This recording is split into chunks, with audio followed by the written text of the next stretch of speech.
Man, this compact, what a beast, what a little beast. Pumps it on, man. Perfect for home use. Howdy YouTube, and welcome to another episode of the Gunman. So today we're going to be doing this job here. So it's a Jeep Cherokee. It's actually for a viewer of the channel. He contacted me, he wanted his car painted. So what we're going to be doing on this job here is a few repairs. So as you can see here, he's gone and got, I think it's the SRT, which is the next model up. So he's got maybe like the base model or something. And then he's gone and he's going to trick it out with some of the, the next model up parts. He's given it a shot himself. He wasn't quite happy with it, a few things on it, so he decided, hey, Gunman to the rescue. So I'm going to be doing all the primer and prep work here at home, repairs, primer and prep work, but then I'm going to take it into work on the Saturday just to get the paint work done. I don't particularly like painting clear coat in the shed if I don't have to. It's too much overspray, it hangs around, it's really stinky, it covers absolutely everything, but for now, yeah, more than happy to do the primer work. I find that the primers are a lot heavier, so they'll sort of drop to the ground a lot faster, whereas like the clear coats, they will just mist around, stay in the air for ages, stick to absolutely everything that's uncovered. But yeah, I'll give you guys a quick look at the job here. So a little repair here. Look, he's given the bonnet a shot. He did paint it himself. He got a few runs here and there. Now there's also some like high spots throughout this bonnet. So this one here is a aftermarket bonnet, Taiwanese or whatever it is. So yeah, not the greatest as they come out of the factory. I even noticed that these lines, they're not quite right on the bonnet. So I told him, I'm like, man, there's not much I can do about that short of like filling it up, blocking it, and it's kind of a big job, so we're not going to try and do everything on this. We're just giving it a bit of a tidy up. So he's got a new front bumper, which I do actually have just sitting out there. I've already primed that. I primed that up last week. The rear bumper, again, that's actually a new one because he's got the original on there. So that, like I said, it's a tricked out model, but I did find a split in there. So what I did, I've got like the staples, like the hot staples, put that in from the inside. I actually quite enjoy doing these plastic repairs now. I think I'm pretty damn good at it too.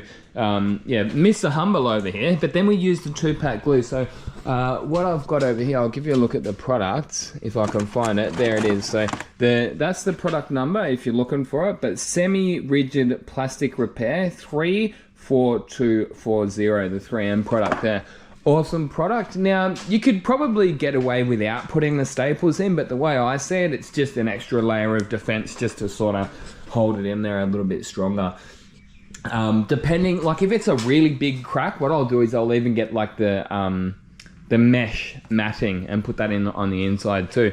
Now we do have a few sill covers to paint, a few flares, and lots of black parts as well. So look, either way, I'll take you guys through the job as we go. But yeah, first up, get the repairs done, get the bonnet and the guards into primer, get that rear bumper into primer, and then we just got some prep work.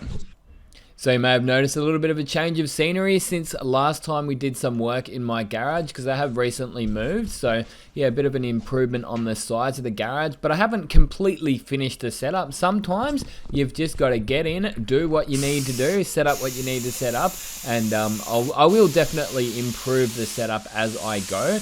Potentially get it to the point where I'm comfortable doing some clear coat jobs in there, maybe just for smaller jobs. I still wouldn't want to be clear coating a bonnet like this in the garage, but potentially, down the side, a couple of panels down the side or a little spot repair.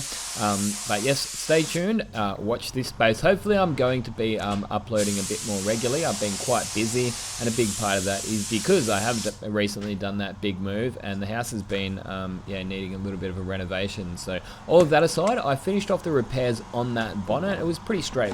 There was a few high spots. There was a dent in each of the guards, so I repaired them up, sanded the rest of the bonnet down with some 400 grit, sanded all the edges again with 400 grit, masked it all up, and here we are getting the primer down. So the gun I'm using is the brand new A&I Compact. So this gun has been around for a while, but they've actually recently released it in a 1.8. This gun here has been quite popular amongst people spraying from home in exactly this instance.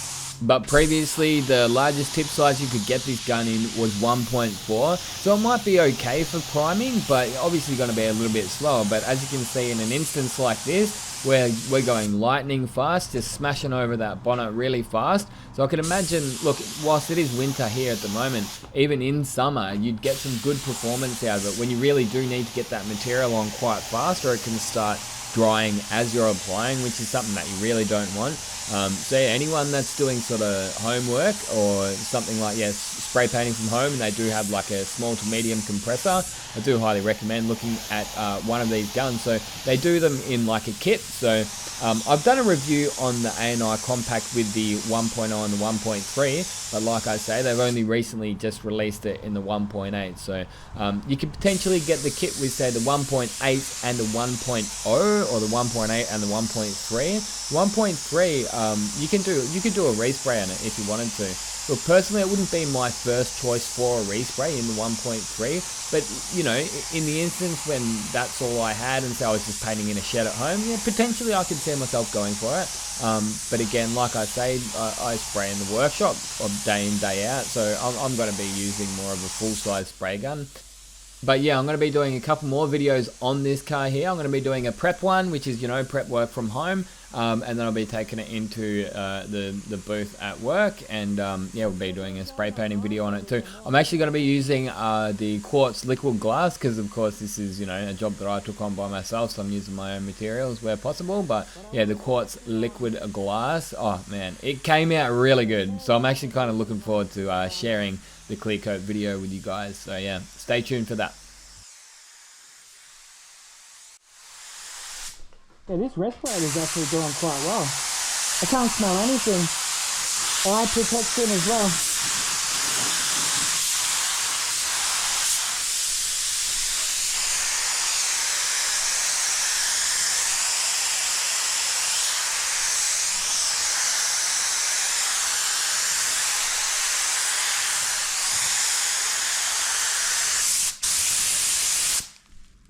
A bug.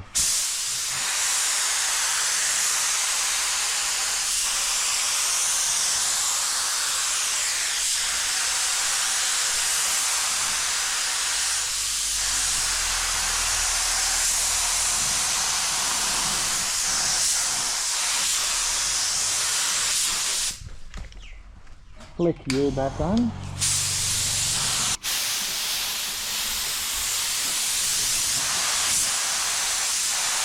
Man, this compact, what a beast, what a little beast. I might need to turn that compressor on though. What a little bloody beast. Pumps it on, man. Perfect for home use. 1.8 primer gun.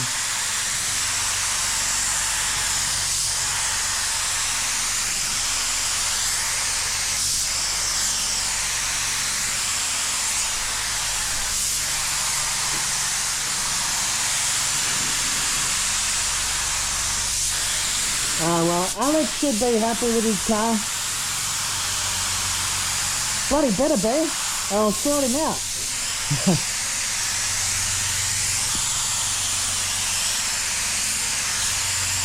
But there you go, guys. Hopefully you enjoyed watching this video.